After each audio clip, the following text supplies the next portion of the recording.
The Justice Department has finally released some of the highly anticipated Epstein files. More than 300,000 pages of documents related to the late convicted offender were made public today.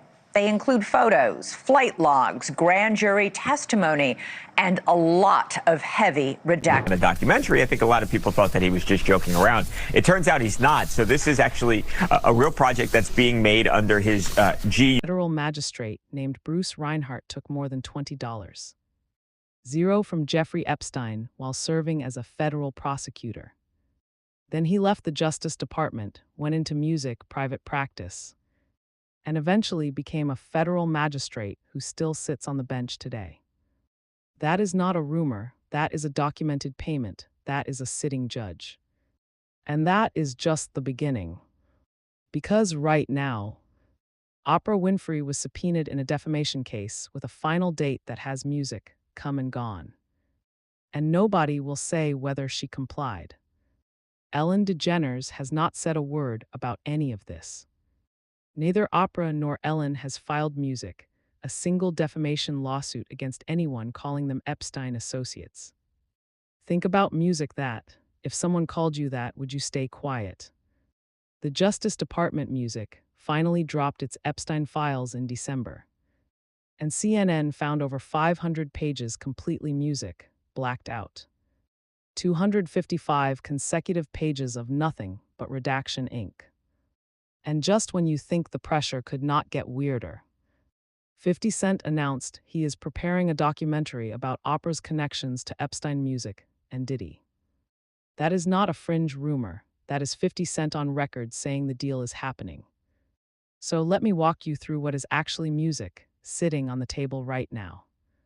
They once worked together a long time ago, they're not friends now. They don't like each other. And 50 has taken every shot, especially when Diddy has been down. Music, wait, stop there. Let me make sure you understand how bad the Reinhart situation really is. He was a prosecutor in the South Florida U.S. Attorney's Office when Music Epstein was being investigated. According to documents released in the Epstein files, Reinhart was billing Epstein for legal work while Epstein was serving music time. The invoices show more than $20,000.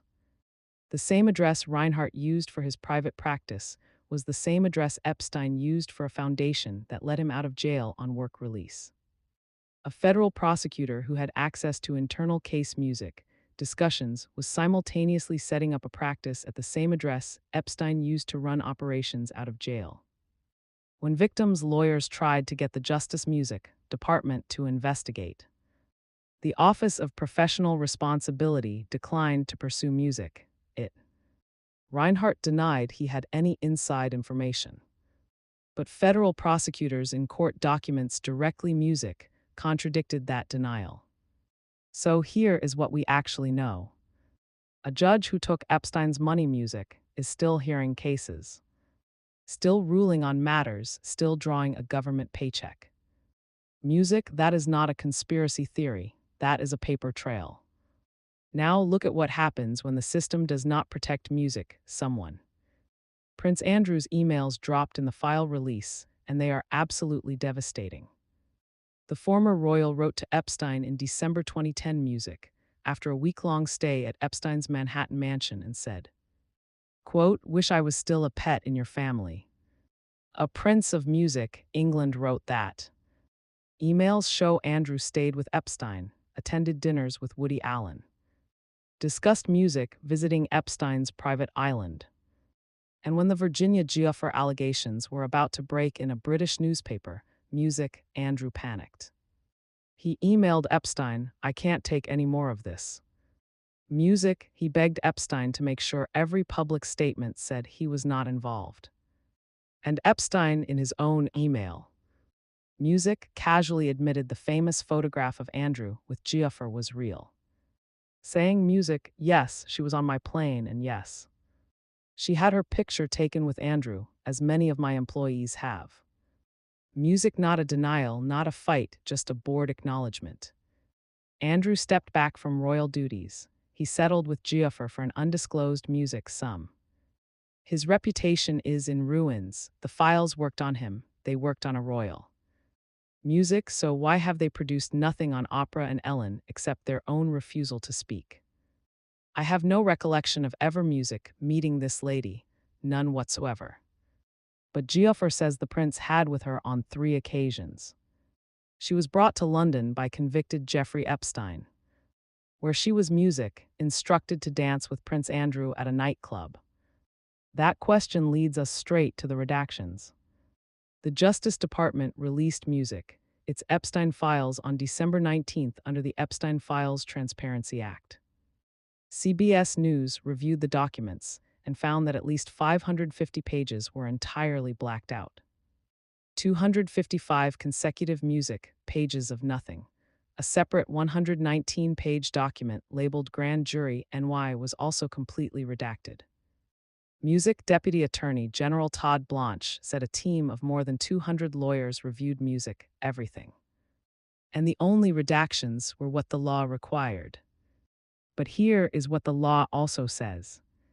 No records can be withheld because of embarrassment, music, reputational harm, or political sensitivity. So we have 2 possibilities. Either the government is following the law, which means those redactions are hiding names and evidence that could actually break this story music open. Or the government is not following the law, which means the same pattern of protection we just saw with Reinhardt music is happening again at the highest level. Democrats and some Republicans have already said this release fails to comply with the law. Music Representative Ro Khanna called it an incomplete release with too many redactions. Until music, those black boxes come off, nobody can say whether Oprah or Ellen are named in those pages. Music, that is not an accident, that is the design. But the files are not the only legal pressure closing in on Oprah. She was subpoenaed in Drew Dixon's defamation music lawsuit against Russell Simmons. The subpoena commanded her to produce documents by March 18th music to the law firm Boies Schiller Flexner at 55 Hudson Yards in New York, and to sit for a videotaped deposition. Whether she achieved that milestone or challenged the subpoena through legal channels remains completely music unclear. Nobody will say.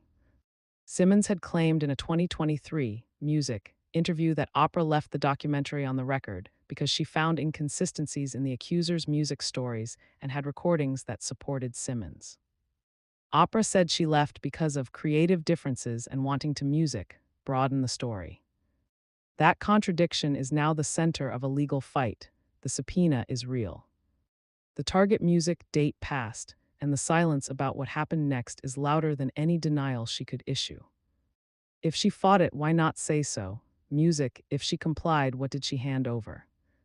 I mean, that's the sad irony of the last 4 years is I've music advocated for so long for women to use their voice. And then I was silent. Music, were you silent or were you silenced? Let me ask you something directly. If someone called music, you an associate of Jeffrey Epstein and Diddy, and you had never done anything wrong, what would you do? Would you sue them? Would your lawyers send a letter? Would you demand a retraction? Oprah has not, Ellen has not one defamation lawsuit, not one public statement threatening legal action. Seal accused Oprah of knowing about Harvey Weinstein's misconduct for decades and doing nothing. Rose McGowan called her fake and said she was pals with Weinstein, still nothing. Ellen moved to music, the United Kingdom. And when Elon Musk shared a resurfaced birthday post she wrote to Diddy suggesting music, she fled after the election because of her association with him. The only response was a source saying the move was planned before the election. That is not a denial, that is a deflection. The longer music they stay silent, the more their inaction starts to look like the evidence itself. You do not stay quiet when someone accuses you of something this serious unless you have a very good music reason. Right now, nobody knows what that reason is.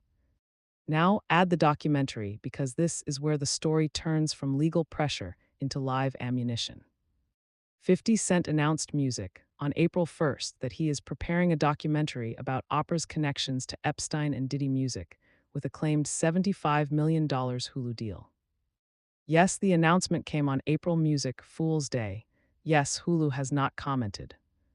But do not dismiss this. 50 Cent has a documented track record here.